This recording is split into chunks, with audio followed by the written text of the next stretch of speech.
Hello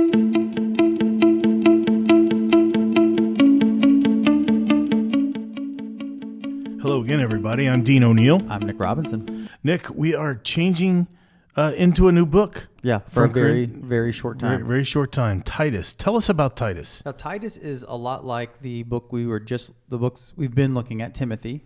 And so that's another thing that's presumably written by Paul to a protege or a person that he's been in ministry with for years. So Titus, like Dean, if I wrote you a letter and I said, hey, dear Dean, these are some things I think about God. That letter would maybe be called Dean. Sure. That's how it works here. Sure. It's called Titus. Titus is the recipient of the letter, presumably. Paul is presumably the writer of the letter. Again, there's always, not always, but here there is question, did Paul really write this? Is someone writing this under Paul's name to try to get some credibility or whatever?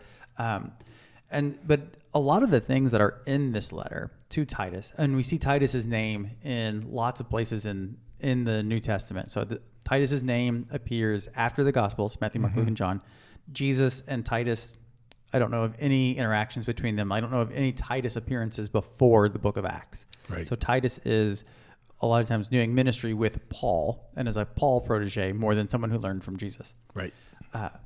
And in this book, it's a lot like Timothy, where we get a lot of the same teachings. Like a lot of these lines they're not like word for word, but you're like, okay, I recognize this theme. I recognize this theme. I recognize this theme. Right.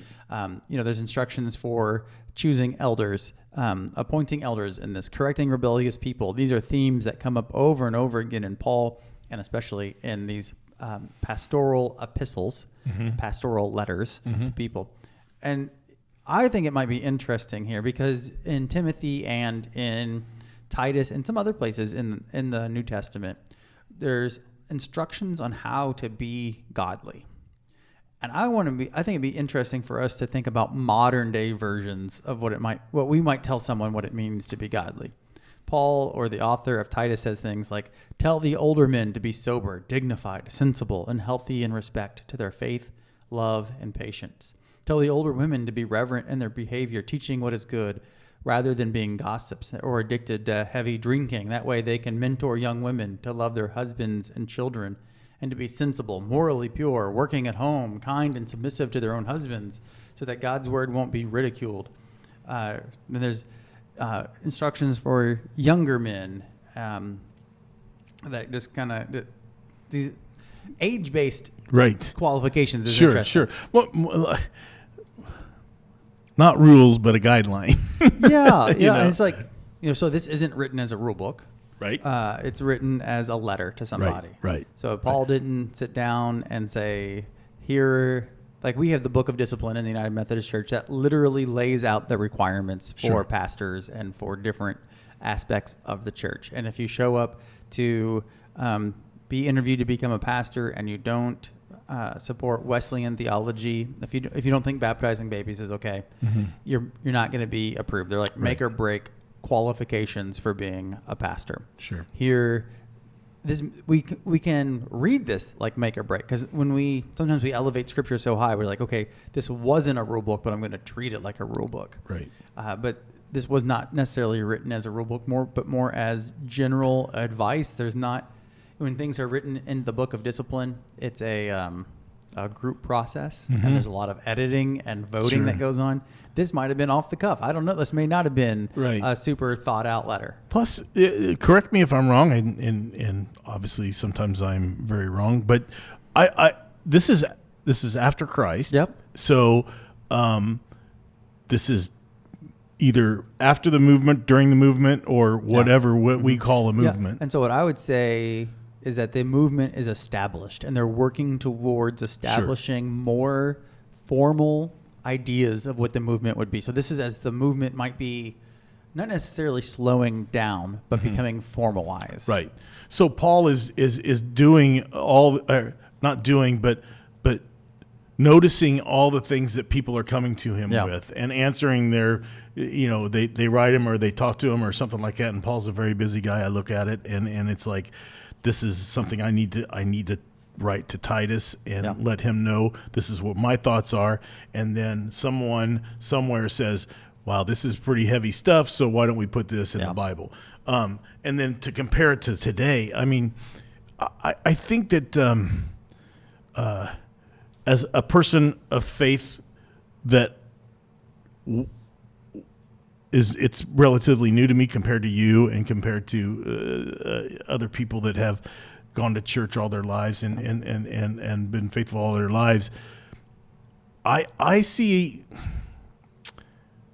that there's extreme religion, and I see that there's religion that says to me that, hey, I can be who I want to be in a place, and that's where I'm at with Asbury. I mean, and I was that way with St. Peter's before I came to Asbury, but I found that, I didn't have to wear certain things. I didn't have to do certain things and everything like that. And that's an interesting take on godliness too, because especially in the past, I think this is becoming less and less in the churches that I've served, at least, where the outward appearance might really dictate what people think about your godliness. So if you show up to church in a suit and tie, you are more godly than someone else. And so there were these expectations for what godliness looked like. Right. And, not swearing, keeping your kids in the pews, and making sure they behave a little bit and don't act certain ways, or all. I mean, if you've ever come to second service when my kids are in there, we're dancing around while while we're singing the songs for worship, and that probably would not have been godly in a lot of mainline Protestant churches before. Sure. Yeah. Another thing too is, would you ever in your life think that someone would spend multi-million dollars for an ad campaign like Jesus Gets Us? It's such an interesting idea. I mean, people spend multi-millions of dollars on all kinds of things. Right. And there's worse things to say. Yeah. And we, often we think that the church needs to do everything on a shoestring budget, and everything that the church has should go to people who are in need in some kind of way. And so then the church becomes just like a pass-through donation or something. Like, I don't know. For me, the work of the church is not just giving resources away, but building a community that people can belong to, whether they have resources or not. Right. And so, because one of the things, it doesn't instill a lot of dignity in people if they're reliant on charity. Right. It doesn't give them confidence. It doesn't give them hope. You're just waiting until somebody pulls the rug out from underneath you. Someone quits donating money. A government agency changes its funding priorities. A grant-making institution, decides the market's down this year and we can't issue a grant. You're just at the beck and call of people who have resources. And I think in a real godly community, we belong to each other rather than having this mixed up dynamic of I help you and you're grateful, and that's our relationship. Right. That's. And here's another thing too. We are coming into an era where I've heard you say it before, and I'm back you 100%. You love everybody. Yeah. Everybody. So we talk about everybody. There's everybody. 15 years ago, everybody that we're talking about wasn't a part of any kind of religion. Yeah, and so when I say everybody, I literally mean everybody, period. And some people want to put a political agenda on that. But this past Sunday, I had a conversation with somebody who wants to bring their grandchild to church, and their grandchild is autistic, and autistic, and they're a fairly young child, 4 years old or something, old enough to be talking, but they only say like a few words. So kind of that. Autism's a spectrum, so that's kind of where they land on the spectrum. And they said, well, I want to bring him, but, is he going to be disruptive? And my answer was, well, he might be disruptive, but bring him anyway. Sure. Like that's when I say I love everybody. I mean, who are the people in front of us that might not be welcome in other places that we say, yes, you are welcome here and you belong here fully and completely. Sure. Like that's what welcome means to me. Yes. And it's, and who are we to say, or you to say, or anybody to say that somebody on the spectrum can't be, Are you ready for me to go on a baptism tangent? Sure. Okay. No, I don't. This is, at Asbury we have people. So Methodist Church does not practice believers' baptism. We have people who do practice believers' baptism as part of the church. Sure. One of the reasons that it's important to me that I do not practice only believers' baptism is because I think there are some people who will never be intellectually aware enough to say yes to baptism, and to fully grasp what perhaps it means. I don't think any of us fully grasp what it means, but we tell ourselves we do. And so I think for non-verbal people on the autism spectrum should be, the sacraments should be fully available to them, period. Mm-hmm. And if their parents or their guardians have it, say, well, I appreciate that, but we can't really do that because of this, or this. Right. That's okay with me if someone wants to overrule me. But that's why I think the sacraments should be available to everyone. We practice an open table. I think that's a godly thing, that we invite everybody into the presence of God. What is more godly than actually being in God's presence? Right. And so that's why, for me, infant baptism, but also baptism of people who might not have the cognitive ability to completely understand what baptism is really, really important to me. And I've been here almost 3 years, and I know that is important to you. And it's just, when I was baptized, I waited. I waited. I thought to myself, okay, this is what I want to commit to. And to me, commitment was just every Thursday night, or not even every Sunday, but every Thursday night or every Saturday night, or whenever it was convenient to me. Yeah. And I did not take a church job. I don't think I would have taken a church job if I hadn't been baptized. Mm-hmm. And it just, I didn't say, well, I got to get baptized.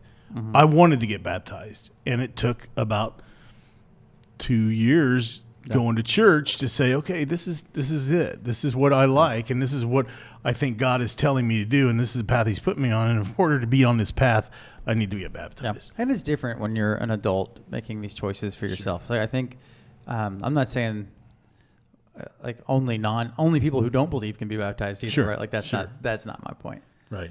As we're talking about this letter, I'm thinking too of kind of a modern day equivalency. This is. A lot of the New Testament arose because people were the first generation of leaders were starting to die. Right. They originally didn't think they needed to write anything down because Jesus was coming back soon. Right. So they just talk to people. We don't need anything written down. It's going to be over. We don't have time. The ink won't dry. Right. And they're like, well, okay, Jesus isn't coming back, so we need to start securing the next generation of leaders. I think this is Paul's version of that, of Paul invest in the people who follow Paul, trying to set up for the next generation of leaders after the first generation has passed away. So I think of somebody who has started a business and today, they started their own business and now they're trying to pass it on to their children, to their heirs. And it's like, okay, what advice am I going to give you as you take over, as you step into the place of leadership instead of me? And so they're like, other people really matter, and you're going to have this role of teaching them how to behave and how to follow God and trying to help them make sense of it. And here's the advice that I usually give to people. And so I think it's passing on of wisdom as it's also handing the baton of authority. Right. I think that when you talk about religion today and compare it to what was going on, here's what I ask is, I have never heard anybody say, wow, Jesus, he lied to us. He's not coming back. Yeah. I don't see anybody mad about that. Yeah. When we're in our teachings that you've taught me, and then you just never hear it. It's like, he's coming back. I might be alive when he does or not. Were there people when your statement, you just said, everybody knows now that they're not coming back, so they got to figure out what's going on and everything like that. Do you think that was hard for people like Titus and Paul? I think it was hard, and I think what people do is they start falling away Maybe there's some anger mixed in there, but what they decide is, oh, if he's not coming back, then this isn't real. Or I'm tired of waiting and being godly. I'm tired of being sober and dignified while I'm waiting. There's another option over there. I'm going to go take that one because obviously this guy's not coming back for us. Right. It's like waiting for a teacher at the beginning of class in college. They talk about the 15-minute rule. If the teacher's not back after 15 minutes, ollie oxen free, right? You go do whatever you want. Right. You're free now. And I think that probably manifested more that way. Sure. Either people getting tired of waiting or people being taken by other teachings while they're waiting for Jesus to come back. Right.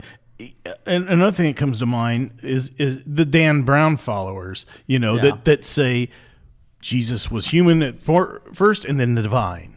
Yeah. So that's like adoptionism is the name of that heresy. Yes.